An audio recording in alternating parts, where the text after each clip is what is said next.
Greetings. Today I'm going to take you through the new senior project poster that can be turned in digitally. This is a Google slide, which most of you have worked in at least once before. It's an 11 by 17 inch document, so it matches an actual poster board. Up on top, you are going to put the title of your project.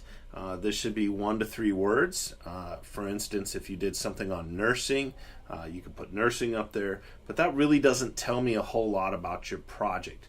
That's done in the description area right here. So, really 1 to 3 sentences describing your senior project. So if I had a headline that said nursing, this would describe exactly what you did in the field of nursing. Right here is a place for your photograph. So this is a picture of you because everybody wants to see your bright, smiling, graduating faces. It's important to note that this box is not, will stay there when you insert a photograph. So these boxes here and here are just placeholders. They do need to be deleted when you add your content onto it. Right down here is space for links to your letter of intent, research paper, etc. These links, you need to make sure that they're actual public links. So if I were to have my letter of intent here, I need to click the share button and I'll click get shareable link. Now most of the time it defaults to just people at Sonoma Valley Unified.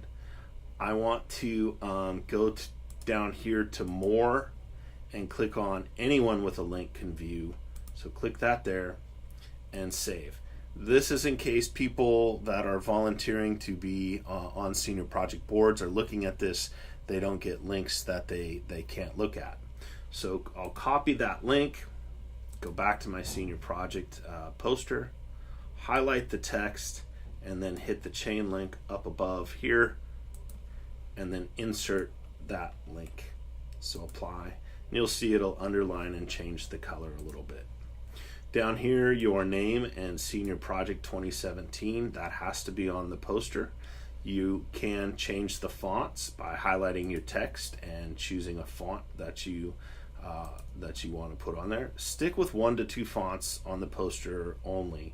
You don't want to get too font crazy, just 1 to 2.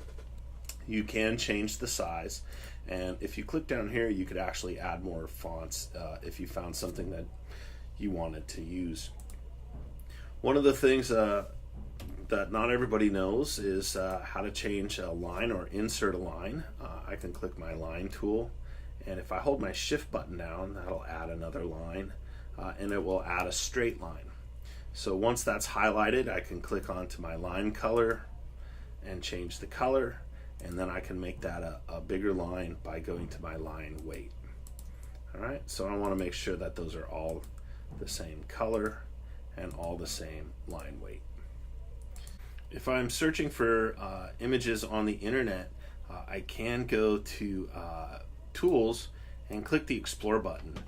The Explore button will open up, and I can type in my search, and I can do an image search right there, and then just drag and drop that onto my poster. Again, making it the correct size. You do have to do an MLA citation on the bottom portion of the poster right here above this line. If you're using your own images, you don't need that MLA citation, and I think really we all have cameras on our phones. We want to see your project. We don't want to see something that you appropriated from the image or the internet. We want to see your project. Try to use your own photos. If I need to insert a photo, I will go to Insert Image. If you're working on a Chromebook, your image might be on your Google Drive. If you're working on another computer, it might be on the desktop. Mine's on the desktop, so I'll just drag it on here, and it will load the photo. Again, it's not going to go into that box. I have to delete that box. Let me delete the whole box, not just the text. There we go. Make the picture big enough, so I'll click it and I will hold the shift button down, and that will give me a proportional crop so I don't get any sort of weird looking photo. If I don't hit the shift button down, I can get really kind of squished photos. We don't want that. So hold the shift button down, that'll give you a proportional crop. You can see here I have extra space. 2 photos for this project or 3 photos would be appropriate. Don't go any more than that. And again, if I do appropriate those images from the internet, I do have to put a citation down here. I have a shapes tool here if I wanted to add some custom shapes.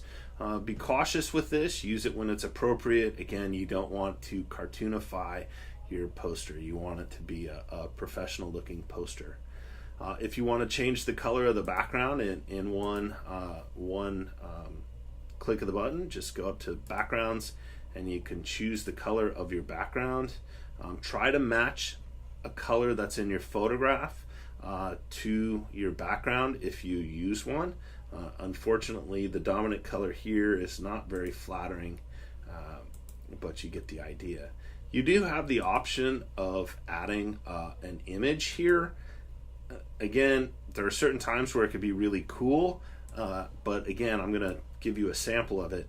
It becomes really busy and hard to read in a lot of ways. Though it could be kind of cool. You can play around with this and design it. It definitely stands out, but I can't read a thing on this poster right now. So I'm just going to hit Command Z and undo. I think that's it. Good luck. When you're done, you will turn this into your Google Classroom, and good luck. Look forward to seeing your presentations.